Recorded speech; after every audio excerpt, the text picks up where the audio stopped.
keberadaan dari Hasto Kristianto juga ini yang kemudian menjadi pertanyaan saudara, ataupun yang kita tunggu. Karena pasca ditetapkan sebagai tersangka, belum ada kemudian proses yang berhasil dilakukan oleh KPK, termasuk juga pemeriksaan kepada Hasto Kristianto, Sekjen PDIP. Untuk mengetahui informasi terbaru dan kondisi terbaru di depan dari rumah Sekjen PDIP, kita terhubung saudara dengan Niputu Trisnanda, jurnalis Kompas TV yang sudah berada di lokasi. Putu, selamat petang Putu. Dapat Anda sampaikan sejauh ini apakah sudah ada tanggapan dari Partai Demokrasi Indonesia Perjuangan terkait dengan penggeledahan rumah Sekjen PDIP? Ya, sebelumnya saya mau mengkonfirmasi terlebih dahulu Dipo dan juga saudara bahwa keberadaan saya saat ini justru ada di kantor DPP PDI Perjuangan, karena tadi saya mencoba mengkonfirmasi secara langsung begitu ya kepada partai terkait dengan penggeledahan yang baru saja dilakukan oleh KPK pada sore hari ini. Tadi seperti yang juga sudah disampaikan bahwa memang penggeledahan dilakukan dan nanti tepatnya pada pukul 17.00 KPK secara resmi juga akan menyampaikan temuannya ataupun juga terkait dengan penggeledahan ini sebetulnya apa yang dicari, kemudian apa saja yang ditemukan dan apakah ada barang-barang yang kemudian disita untuk urusan penyidikan.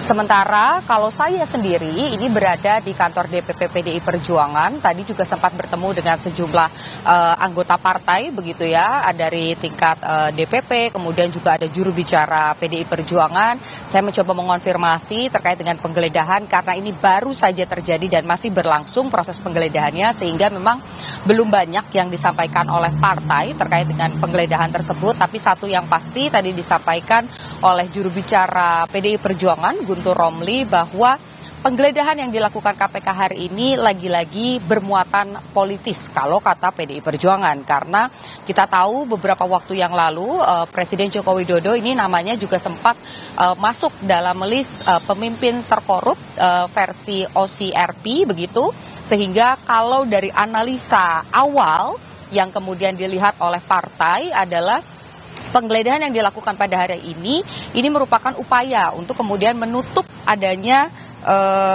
temuan atau pengumuman terkait dengan OCRP bahwa Jokowi ini merupakan finalis terkorup di dunia tahun 2024. Dan tadi juga disampaikan oleh Guntur Romli begitu ya, melalui statement juga yang sudah disampaikan lewat video begitu, bahwa dari partai sendiri ini mendapatkan informasi bahwa Jokowi ini marah dan tidak suka dengan hasil dari OCRP, sehingga apa yang dilakukan penggeledahan hari ini kemudian bisa dicurigai merupakan langkah yang dilakukan untuk menutupi isu tersebut. Tapi lagi-lagi karena ini merupakan ranahnya KPK begitu ya, kita tahu Sekjen PDI Perjuangan Hasto Kristianto ini juga masih dalam proses penyidikan, sudah ditetapkan sebagai tersangka, kemudian juga yang kemarin sempat dipanggil begitu, tapi belum datang, tapi sudah memastikan bahwa akan datang, akan kooperatif. Artinya memang sampai dengan saat ini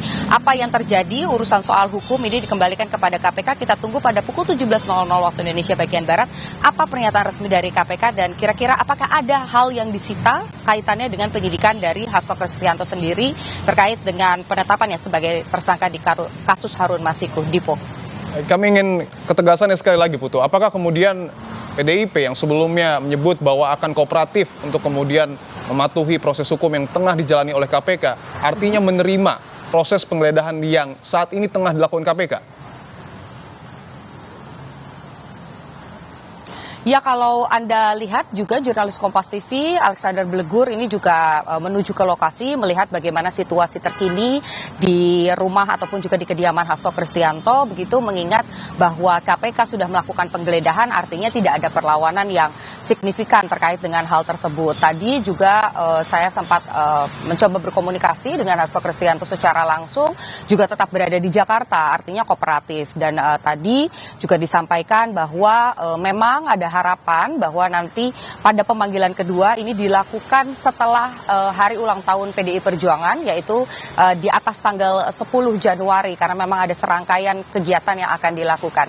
Tapi jika KPK nanti misalnya memang akan memanggil dalam waktu dekat ataupun juga memenuhi harapan dari Hasto Kristianto untuk ya dibiarkan terlebih dahulu merayakan hari ulang tahun partai, ya itu tidak masalah begitu. Baik itu Hasto Kristianto secara personal ataupun juga partai ini sudah berkomitmen untuk tetap kooperatif dan akan memenuhi panggilan dari KPK apapun yang terjadi. Artinya ketika ada pemanggilan kedua, karena sebelumnya kan Hasto ini mangkir. Ketika ada pemanggilan kedua, Hasto akan dipastikan hadir di Gedung Merah Putih KPK, Putu. Ya, karena memang kalau tadi saya mencoba berkomunikasi begitu ya, memang tidak ada harapan lain begitu, ataupun juga alasan yang lain. Bahkan sebelumnya ketika saya tanya apakah akan melakukan proses pra-peradilan, ini masih disimpan rapat-rapat, artinya belum ada arah ke sana. Tapi kalau melihat dari tim hukum sendiri yang mendampingi Hasto Kristianto, itu juga menyampaikan bahwa akan kooperatif. Jadi KPK akan memanggil, tentu akan datang kembali. Tapi kita nantikan juga KPK kira-kira akan panggilnya kapan, dan surat juga belum diterima terkait dengan pemanggilan kedua ini, tanggal pastinya kapan. Jadi sama-sama masih menunggu antara KPK yang akan mengirimkan surat dan Hasto Kristianto yang menunggu surat panggilan keduanya. Dipo. Baik, kita akan tunggu keterangan resmi yang kemudian akan disampaikan oleh Komisi Pemberantasan Korupsi pada sore hari ini sekitar pukul 17.00 waktu Indonesia Barat. Terima kasih Niputu Trisnanda atas laporan Anda, selamat bertugas kembali.